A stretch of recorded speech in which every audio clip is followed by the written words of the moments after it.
Welcome back, AHS fans. Today, I have the difficult task of ranking the legend herself, Jessica Lange. If you can believe it, Lange has portrayed just 4 characters over the course of the series, but each of them has been nothing short of iconic. So which one is the absolute best? Tough question. Sure, the correct answer is all of them, but I'm gonna have some fun and attempt to rank them anyways. Oh, and by the way, if you're interested in our rankings for other actors, check out our video on Evan Peters, which is live on the channel right now. We have much more on the way, so smash the like and subscribe buttons and let us know who we should spotlight next. We begin this list with Freak Show's Elsa Mars. I can't even call this her worst character, it's more like her 4th greatest. And if you ask Lange, she claims to have enjoyed filming this role more than any other one of her performances. My very favorite, just from the experience of doing it, was Freak Show. Like many of Lange's characters, Elsa struggles with the loss of her youth and had an insatiable thirst for fame. At times, Elsa seemed to truly care for all the freaks in her troupe, almost as a surrogate mother of sorts, but other times Elsa proved to be relentlessly selfish. You could never calculate her true intentions. Now, a lot of that stemmed from the trauma that she experienced years prior, and Lange captured her tormented soul incredibly. That snuff film stuff was a tough watch, and yes, that's Hans Gruber, aka Dr. Arthur Arden. This would forever change Elsa's trajectory and ultimately lead her to traveling across the states entertaining audiences with her cabinet of curiosities. Elsa went through the entire gamut of emotions throughout her journey. She had her eyes set on becoming a star, a dream that was ripped away from her, and when she got back on her feet, pun intended, she chased that dream even harder to the detriment of her friends around her. She suffered immeasurable loss and also doled out her fair share of pain as well. You tried to kill my dreams, but they cannot be murdered. It's fitting that Elsa's real Hollywood ending didn't include a long, successful TV and movie career, far from it. Her Hollywood ending was set in the afterlife with the people that really mattered most to her, her freaks. Now, speaking of performances, one of the great things about this role is that Lange was able to showcase her vocals with a handful of musical numbers throughout the season, including a bit of David Bowie and Lana Del Rey. Oh, we can be heroes. Just for one day. Lange showcased her incredible range throughout the season as we, the audience, went through all the emotions. We were appalled by her actions in 1 minute and then singing along with her in the next. This season of Freak Show might not have been critically acclaimed as others, but Jessica Lange's Elsa Mars was unforgettable and undoubtedly one of the highlights of season 4. Next up, it's none other than Constance Langdon, which marked Lange's very first as well as her most recent appearance in the series. That's right, Constance is so popular she appears in both Murder House and pops back up for a cameo in Apocalypse. The Harmons' nosy next-door neighbor turned out to be much more than just that. She was no gentle Southern belle, she was actually pretty sinister. Okay, downright evil. Much like Elsa Mars, Constance has a tragic backstory. After moving into the murder house, she caught her husband cheating on her, so she killed him and their maid in cold blood. She didn't flee, however, she actually hid the bodies. It gets even darker. She has her son Beauregard killed, and her other son Tate snaps, lights Larry on fire, and shoots up the local high school before returning home where he was killed. Constance suffers even more loss as Addie is run over in the streets on Halloween. She tries to save Addie for eternity by dragging her into the murder house, but fails. After making peace with all this, Constance turns her interest to the incoming Harmon child, even if it happens to be the offspring of a ghost and a human. It's actually pretty fitting that a mother like Constance, she's horrible, would be the one to raise the eventual Antichrist. What makes this character so great was the ability to sympathize with her despite all the horrible things that she did throughout the season. When Addie died in her arms, our hearts sank into our stomachs. It was one of the most gut-wrenching scenes of the season. Oh my God, Addie! Oh no!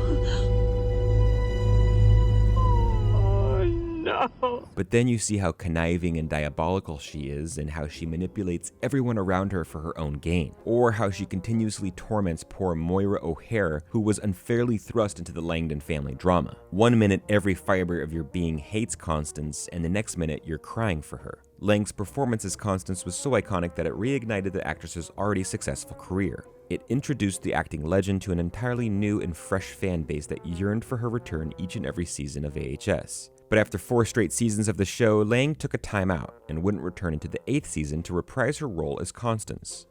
I'm Constance Langdon, and this is my house. Sure, Return to Murder House was a bit fan-servicey, but no one was complaining. Constance had become so ingrained in the brand and the lore of the show, it was a welcomed sight to see. This appearance also did its best to redeem Constance for all the horrors she assaulted on others. It showed an overwhelmed grandmother trying her absolute best to guide the troubled soul of Michael Langdon. But in reality, he would just kill a whole bunch of things and she would cover it up. Again, she's no parent of the year. Every time I buried one of his presents, I planted a rose bush on top. Regardless, Constance got some redemption in the end. Remember, she's the one that stopped the Antichrist from blowing up the world. Well, after Mallory ran him over, but Constance could have saved him and chose not to. Lange was so thrilling as one of the greatest villains this show has ever seen. A villain that we absolutely love to hate. Coming in at second place, Fiona Goode from Coven. I admit this is probably Lange's most popular role from the series, but I don't believe that makes it her best. Of course, no one plays a better Supreme Witch than Jessica Lange.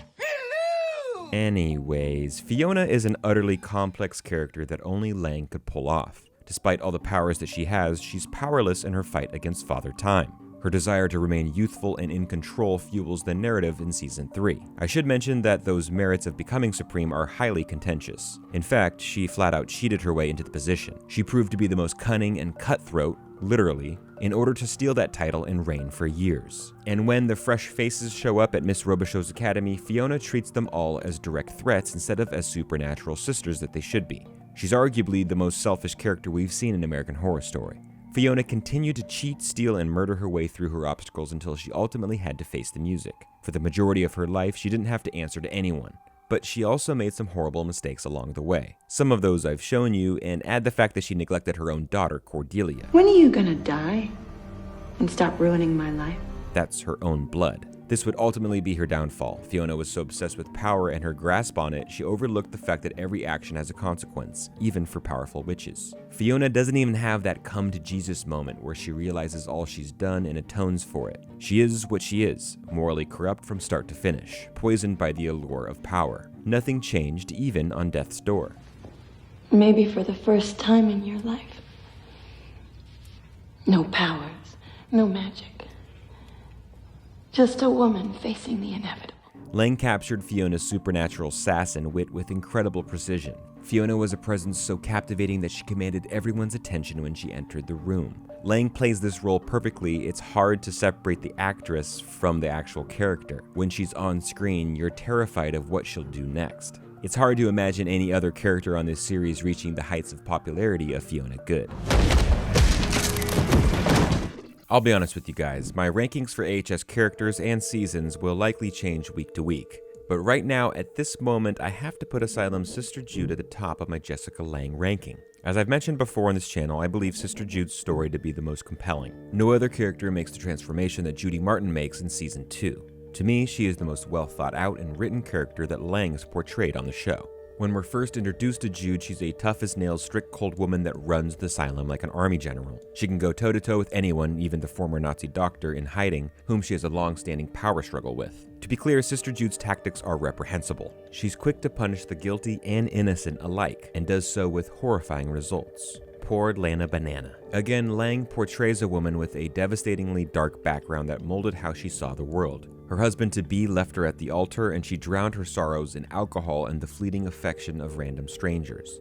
Multiple drunk driving accidents led her quite literally to the steps of the Catholic Church, and thus the asylum. I should mention that one of those accidents had her believe that she had killed a young child, a guilt that she carried with her for years. Sister Jude would soon get a taste of her own medicine that would spur a great transformation. At the asylum, she comes face to face with aliens, the literal devil, and the angel of death. She's terrorized and tormented until she's stripped of all of her power. Judy is finally served the same punishment that she's been doling out for years. Her fall from grace is unfathomable, and the way Lange portrays the role, it's hard not to sympathize with her once the tables are turned. Early on, it was her sharp tongue and heavy hand that defined her, but she soon was a shell of her former self. Judy would ultimately seek forgiveness from those that she hurt. She shows true compassion for the inmates that she once terrorized and makes it her goal to fight any injustice that she sees. But it's too little, too late. She's powerless and soon becomes yet another lost soul in the walls of the asylum. Here's when I have to bring up the name game, one of the greatest episodes of the season and the series as a whole. Judy, Judy, Judy, bo booty, banana, fana, fo foodie, fee, fi, I'm Mo Moody. The name game musical number is of course Judy's reality-bending delusional dance-along that again showcases Lange's incredible range. In a very bleak season, it's one of the few moments where you can't help but smile when watching it. Nearly forgotten for good, Judy is saved by none other than Kit Walker, who she forms a really touching relationship with. Once victimized by her, Kit forgives her and welcomes her into his own home and family. Those final moments of her life seem to be her happiest. She found peace with everything that happened, the horrors that she levied upon others, and the consequences of those actions. She was finally ready to surrender to death. Lange was absolutely incredible in this role from start to finish. It's hard not to hate her in the very beginning, but by the end of it was hard to say goodbye. Be honest guys, what do you think of these rankings? Please be nice. Remember that there are no right or wrong answers here, but in any case, let me know your thoughts in the comments below. Be sure to like and subscribe, and thank you for watching.